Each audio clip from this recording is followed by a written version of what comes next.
myself. My name is Jason. I'm going to be the new beat reporter for the News this year. So Very nice to meet you, Jason. Overall thoughts on the game?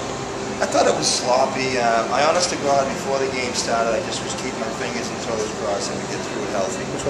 Yeah.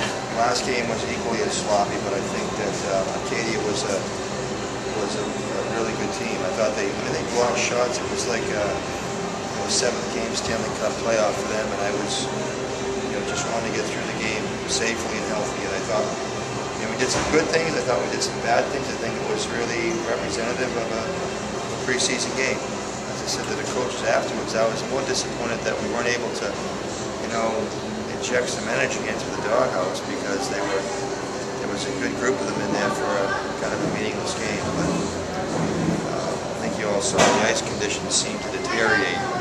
I don't know if it's still warm outside, but the ice got real soft there at the end of each period. I don't think we got any real clean wax at it towards the end. Yeah. What were the encouraging signs that you took out of it? Well, you know what? I was really focusing on Coiler and Minch, and Guzia. Those are three guys that were out the whole year last year. And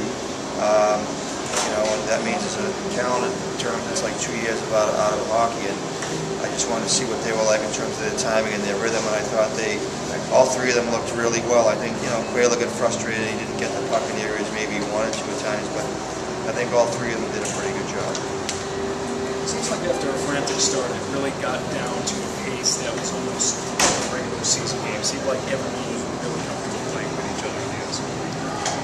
Well, I think Acadia is really smart. You look at their roster; they've got a lot of quality players. I mean, we don't see them much in our college hockey facility, but there's a lot of quality players there. And one thing that they always have is they always have a high level of intelligence. And they were making some adjustments. I could see from the bench during the game.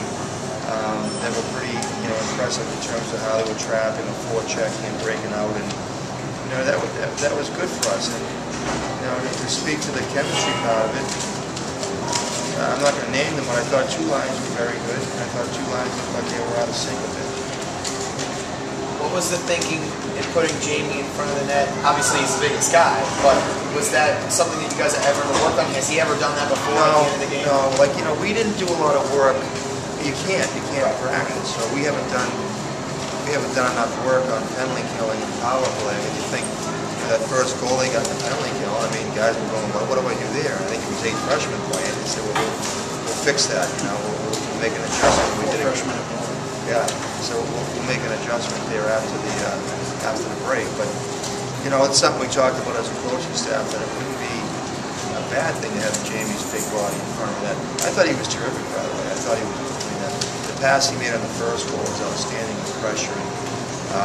He's got an opportunity to be a real special player given his size and his athleticism. And the nice thing is, unlike in the years past, we've had a lot of 20-year-old freshmen. I mean, he's a 17-year-old kid. Viteto, I think, is a 19-year-old. Eichel is a 19-year-old. And we're dealing with some guys that are only going to get better. See you, John.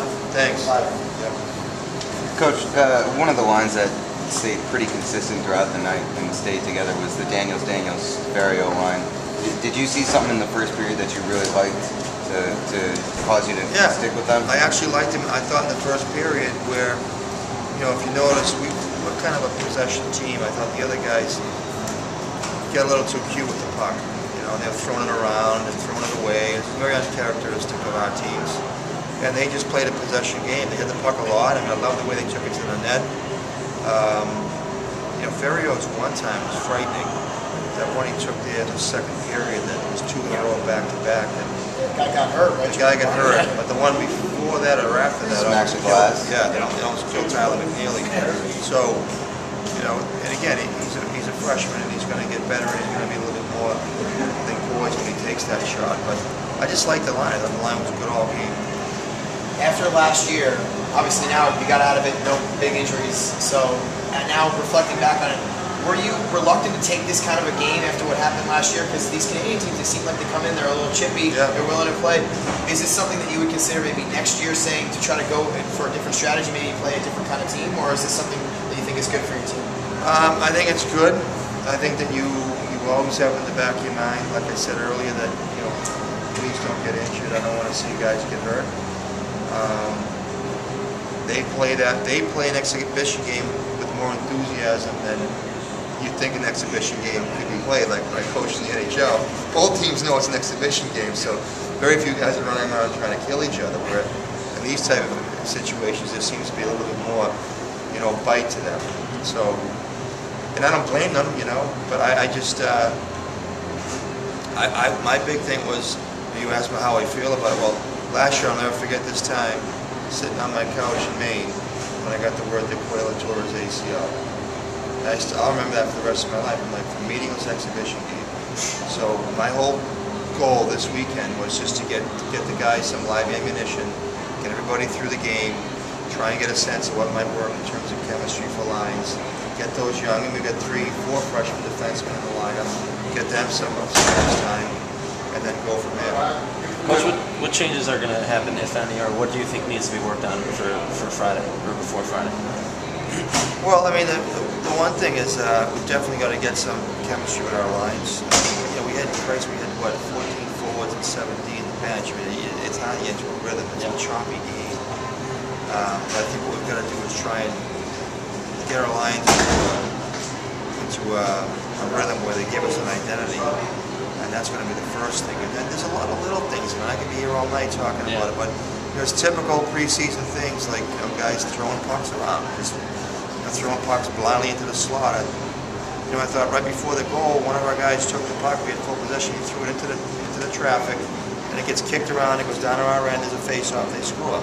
It's just a bad omen when that happens. And I thought we must have done it, honest to God, 20 times tonight. We would do it 20 times in a month, in other teams. So we've got to stop that immediately. The other thing I think is going to improve is our ability to generate more offense from our defense on the cycle. What they did was they just brought 5 guys down low. I told them they got 5 guys within about 15 feet of the crease. They're going to say, go ahead. We're going to get how many shots did they block? I don't know what the line sheet says, but they got everything in front of the puck. Yep. So we've got to find a way to use our D and loosen that up, because a lot of teams are going to do that. One more, Zach Stone, who kind of gone a little bit overlooked with some of the other freshmen. He played a great game tonight. How excited were you to see him get a goal?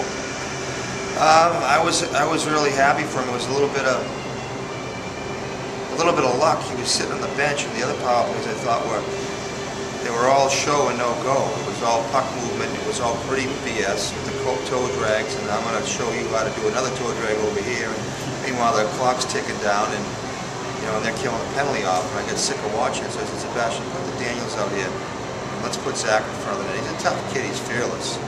We talk about simple power play. Half wall, D to D, wrist shot, rebound, goal. That was a nice goal. He pulled it from his backhand to his forehand. But the other thing that he does really well, and you saw it, is he hits people. He gets in on the forecheck and he pounds people. So he was good. I mean, like we talked earlier, this is an exhibition game. Some guys are going to reveal themselves as being assets, and some guys are going to need some work. I thought he showed he was an asset tonight. Thanks a lot for your time. Thanks, Appreciate it. Thank you.